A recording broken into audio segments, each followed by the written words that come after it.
রাঙামাটিতে পিকআপের সাথে সংঘর্ষে সিএনজির ৬ আরোহী নিহত। পরিবারগুলোতে শোকের মাতম। পলাতক ঘাতক চালক। অর্ধ রাস্তার মধ্যে পিকআপে সিএনজি বাড়ি দিয়েছে। ঘটনাস্থল ৩ জন আমরা এক্সপেক্টেড পাই। টেকসই বাঁধের দাবিতে কুতুবদিয়ায় ব্যতিক্রমী প্রতিবাদ। বিগত ১৫ বছরের সংস্কারের নামে টাকা লোপাটের অভিযোগ।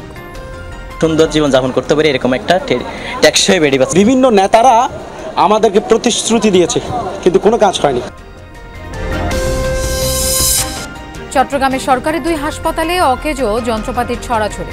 ৪ বছর ধরে হয় না এমআরআই, নষ্ট এনজিওগ্রাম মেশিনও। অনেক টাকা খরচ করে আমাদের বাইরে করাতে হয়, সেগুলো অবশ্যই আমাদের জন্য সমস্যা। মেডিকেলের মধ্যে যদি সরকারিভাবে পরীক্ষাটা হইতো তাহলে জনগণ উপকৃত হইতো।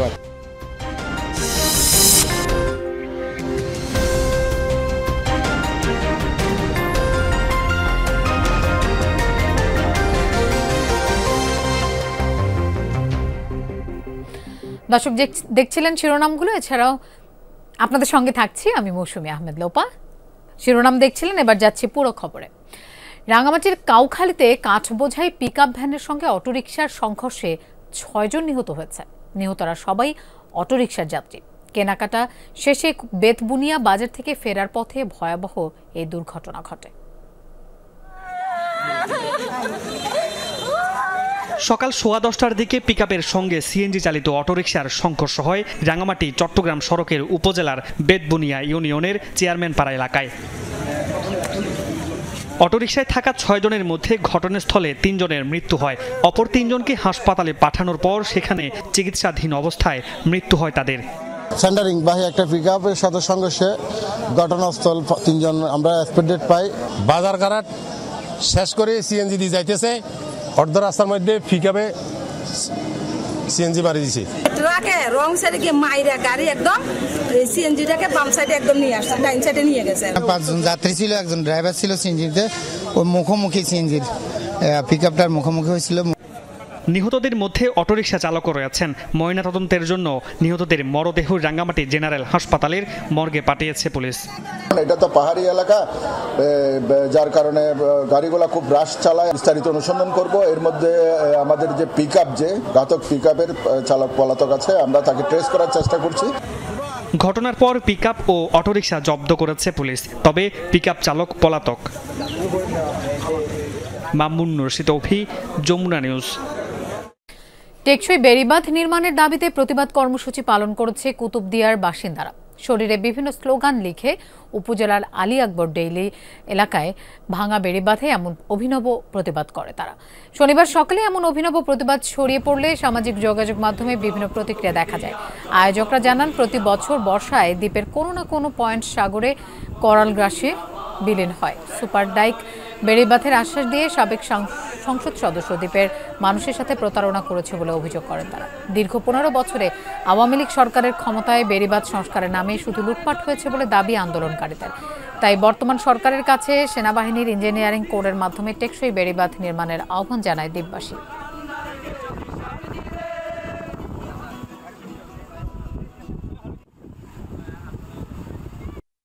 সুন্দর একটা বাসস্থান চাই এবং সুন্দর জীবন যাপন করতে পারি এরকম একটা টেকসই বেড়ি পাচ্ছে। ২ লক্ষ মানুষের দাবি এবং আমাদের যারা শিল্পাঙ্গন রয়েছেন কুতুবদিয়াতে, আমরা আজকে এখানে প্রতিবাদ করতেছি এই বেড়িবাঁধের জন্য। প্রতিবাদ করে আসছে, তারপর বিভিন্ন নেতারা আমাদেরকে প্রতিশ্রুতি দিয়েছে, কিন্তু কোনো কাজ হয়নি। দর্শক, এই বিষয়ে আরো জানবো।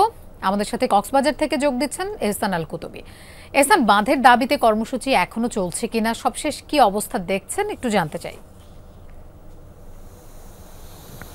লোপা কর্মসূচি এখন নেই, তবে আমরা যে এলাকায় আছি এটি হচ্ছে কুতুবদিয়ার আরেকটি ভাঙা পয়েন্ট, যেই পয়েন্ট দিয়ে বর্ষাকালে বিশেষ করে জোয়ারের পানি লোকালয়ে প্রবেশ করে। এটি হচ্ছে দক্ষিণ দুরুম ইউনিয়নের বাতিগড় পাড়া এলাকা বলে।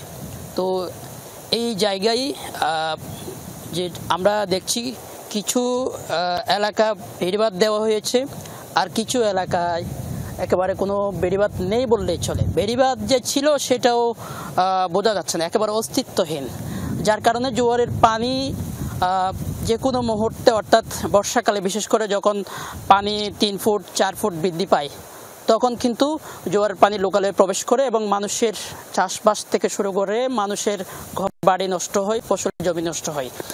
আর হচ্ছে কুতুবদিয়ার এমন অবস্থা কিন্তু এভাবে ভাঙা কিন্তু বিভিন্ন পয়েন্টে আছে। দক্ষিণ দুরুম আছি, উত্তর দুরুমেও একইভাবে কাইসারপাড়া থেকে শুরু করে বেশ কয়েকটি পয়েন্টে ভাঙন আছে এখনো পর্যন্ত। এবং এই ভাঙন ঠেকানোর জন্য কোনো উদ্যোগ, অর্থাৎ স্থায়ী উদ্যোগ বলা যায়, স্থায়ী উদ্যোগ এখনো পর্যন্ত পানি উন্নয়ন বোর্ড, পানি অর্থাৎ পানি সম্পদ মন্ত্রণালয় বলেন, তারা স্থায়ী কোনো উদ্যোগ নেয়নি। যার কারণে যখন সবচেয়ে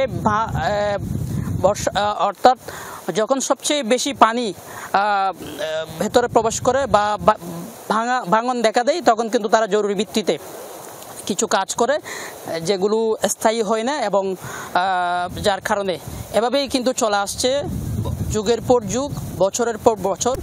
স্থায়ীভাবে কোনো এখনো পর্যন্ত নির্মাণের তারা কোনো উদ্যোগ নেয়নি। তবে দ্বীপের মানুষ সবসময় দাবি করে আসছে স্থায়ীভাবে। লোপা এহসান, আপনাকে ধন্যবাদ আমাদের সাথে যোগ দেওয়ার জন্য। বেপরোয়া চাঁদাবাজি, টেন্ডারবাজির কারণে চট্টগ্রামের রাউজানে একের পর এক হত্যাকাণ্ড ও সন্ত্রাসী কর্মকাণ্ড ঘটছে বলে দাবি করেছে চট্টগ্রাম উত্তর জেলা বিএনপি। দুপুরে নাসিমুন ভবনে দলীয় কার্যালয়ে সংবাদ সম্মেলনে দলের আহ্বায়ক এবং বিএনপি চেয়ারপারসনের উপদেষ্টা গোলাম আকবর খন্দকার এই দাবি করেন। বলেন, রাউজানে মাটি কাটা, বালু উত্তোলন, ইটভাটা, পরিবহন খাত সহ ঘাটে ঘাটে চাঁদাবাজি চলছে। হত্যাকাণ্ড এবং সন্ত্রাসী কর্মকাণ্ডে জড়িতদের পরিচয় উদ্ঘাটনের জন্য প্রশাসনের প্রতি দাবি জানান তিনি। যুবলীগ ছাত্রলীগকে একটি পক্ষ আশ্রয় প্রশ্রয় দিচ্ছে বলে অভিযোগ করেন এই বিএনপি নেতা। বালুর মহাল দখল করে মাটি কাটা, চাঁদাবাজি সহ বিভিন্ন উপায়ে টাকা উপার্জন করে ওই টাকা দিয়ে তারা অস্ত্র কিনে। বিগত কয়েক মাসে রাউজানে অনেক অস্ত্রশস্ত্র কেনা হয়েছে। আওয়ামী লীগের নিবন্ধন বাতিলের দাবিতে চট্টগ্রামে সমাবেশ করেছে গণ অধিকার পরিষদ। নগরের জামাল খান মোড়ে এই কর্মসূচিতে যুব অধিকার পরিষদ, ছাত্র অধিকার পরিষদ এবং পেশাজীবী অধিকার পরিষদের নেতাকর্মীরাও অংশ নেন। গত 16 বছরে আওয়ামী লীগ সরকারের অনিয়ম দুর্নীতির চিত্র তুলে ধরে দলটির নিবন্ধন বাতিল এবং জড়িত সবার দৃষ্টান্তমূলক বিচারের দাবি জানান গণ অধিকার পরিষদের নেতারা।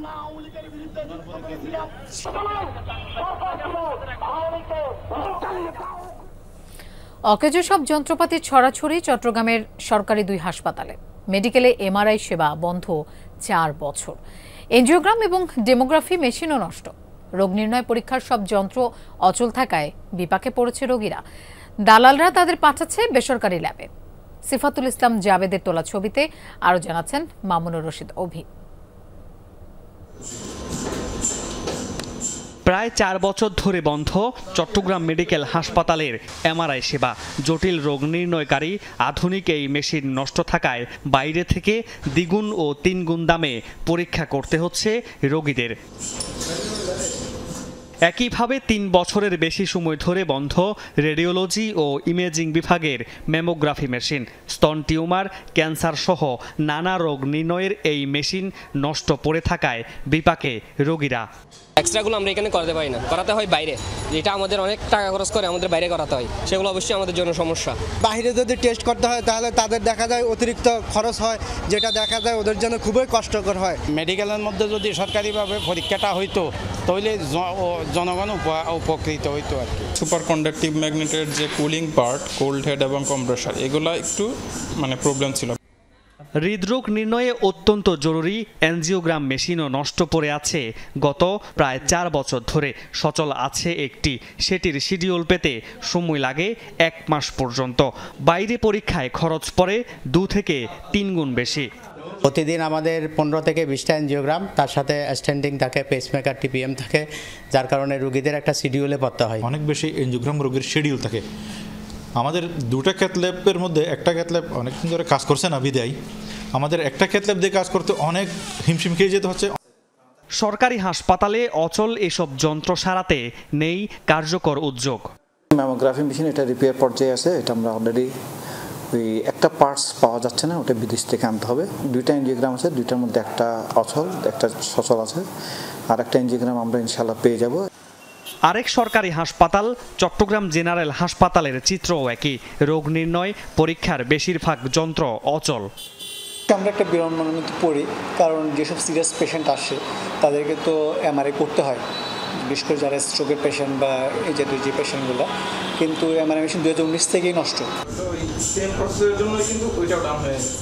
এসব মেশিনগুলো স্থাপনের সময় সংশ্লিষ্ট প্রতিষ্ঠানের সাথে সমন্বিত রক্ষণাবেক্ষণ চুক্তি না থাকায় ওয়ারেন্টি ও সময়সীমার পর এসব মেশিনগুলো মেরামত করা কঠিন হয়ে দাঁড়িয়েছে, ফলে রোগীদের চরম ভোগান্তি পোহাতে হচ্ছে। মামুন রশিদ অভি, যমুনা নিউজ, চট্টগ্রাম। ঐতিহ্যবাহী জব্বারের বলি খেলা উপলক্ষে চট্টগ্রামে 3 দিন ব্যাপী বৈশাখী মেলার শেষ দিন আজ।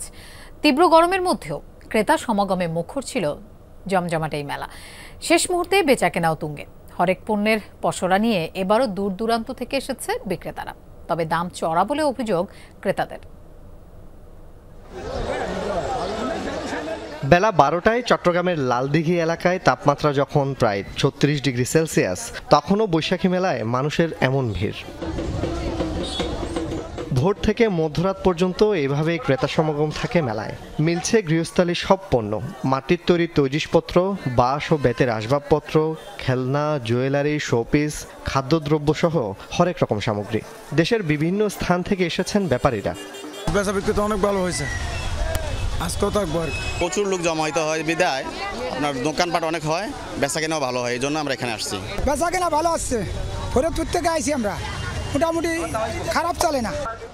ঘরবাড়ির নিত্য প্রয়োজনীয় সব সামগ্রী পাওয়া যায় বলে প্রতি বছর এই বৈশাখী মেলার অপেক্ষায় থাকেন চট্টগ্রামের মানুষ। আর এটাতে যেগুলো দেখা যায় অন্য কোনো মেলায় এটা দেখা যায় না সচরাচর, বিশেষ করে এই মাটির জিনিসপত্র। আশা করি বসে থাকি এটা সব পণ্য পাওয়া যায়, তো আমরা পুরো বছরটা এখান থেকে মোটামুটি এখান থেকে কিনে নিয়ে যাই। তবে অন্যান্য সময়ের তুলনায় এবার সব পণ্যের দাম তুলনামূলক বেশি বলে অভিযোগ ক্রেতাদের। কেউ দাম বেশি নেয়, কেউ দাম কম নেয়, এবং অনেকগুলো দোকান থাকে একসাথে দেখে শুনে কম্পেয়ার করে নেওয়া যায়। জিনিসটার দাম 50 টাকা, তো নিল 80 টাকা, কিন্তু বিভিন্ন দোকানে বেশি 60 টাকা, কিছু কিছু দোকানে নিচ্ছে এদিক। আগে যেরকম দামাদামি কম করতো, কিন্তু এবছর দামাদামিটা বেশি। ঐতিহ্যবাহী আব্দুল জব্বারের বলি খেলা ঘিরে প্রতি বছর 11, 12 ও 13 বৈশাখ 3 দিন লালদিঘি মাঠের আশপাশের কয়েক কিলোমিটার এলাকা জুড়ে বসে জমজমাট এই বৈশাখী মেলা। জুবাইদ ইবনে শাহাদাত, যমুনা নিউজ, চট্টগ্রাম। পবিত্র হজ পালনের জন্য নিবন্ধিত হজ যাত্রীদের নিয়ে চট্টগ্রামে প্রশিক্ষণ ও কর্মশালা অনুষ্ঠিত হয়েছে। নগরের পাঁচলাইশে বাংলাদেশ হজে বায়তুল্লাহ ট্যুরস অ্যান্ড ট্রাভেলস আয়োজিত কর্মশালায় হজ পালনের নিয়মকানুন, আবাসন, পরিবহন সহ বিভিন্ন বিষয় নিয়ে আলোচনা করেন বক্তারা। যাত্রীদের চাহিদা অনুযায়ী চট্টগ্রাম থেকে আরও বেশি সরাসরি ফ্লাইট চালুর দাবি জানান তারা। অনুষ্ঠানে প্রতিষ্ঠানটির চেয়ারম্যান অধ্যাপক ডক্টর গিয়াসউদ্দিন তালুকদার সহ অন্যরা বক্তব্য রাখেন।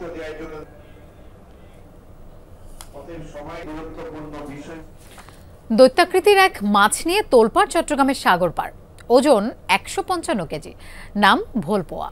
এ যাবৎকালে ধরা পড়ার সর্বোচ্চ ওজনের মাছ এটি। ধরা পড়ার সাথে সাথে কিনতে হুমড়ি খেয়ে পড়েন ক্রেতারা। শেষমেশ নিলামে বিক্রি হচ্ছে 1,55,000 টাকায়।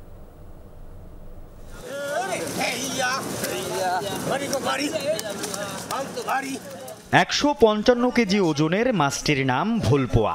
কর্ণফুলী নদী তীরের সদরঘাটে সাম্পান থেকে নামতেই এত বিশাল আকৃতির মাছ দেখে সবার চোখ ছানাবড়া। এই মাছ কাঁটাহীন সুস্বাদু। জেলেদের জালে সচরাচর ধরা পড়ে ছোট আকৃতির, তবে কালে ভদ্রে গভীর সাগরে হঠাৎ মেলে দৈত্যাকৃতির পোয়া মাছ। এটি দেখতে নদীর পাড়ে ভিড় জমে মাঝি মাল্লা, জেলে থেকে শুরু করে স্থানীয়দের। কম পাওয়া যায় সাগরে, মাঝে মধ্যে বছর 2 বছর একটা পাওয়া যায় এরকম বিশাল বিশাল আকৃতির মাছ। দেখে ভালো লাগতেছে, তাই ছবি তোলার জন্য আসছিলাম। এই জায়গায় আসি বড় মাছ পাইছি, সেটা দেখার জন্য আসি আর কি। মাছ দেখে খুব ভালো লাগছে। এত বড় মাছ শুধু আমি না, আমার বংশের আমার 14 পুরুষও এত বড় মাছ দেখে। চট্টগ্রামে গভীর সমুদ্রে মাছ ধরতে যায় কয়েকশো ফিশিং বোট।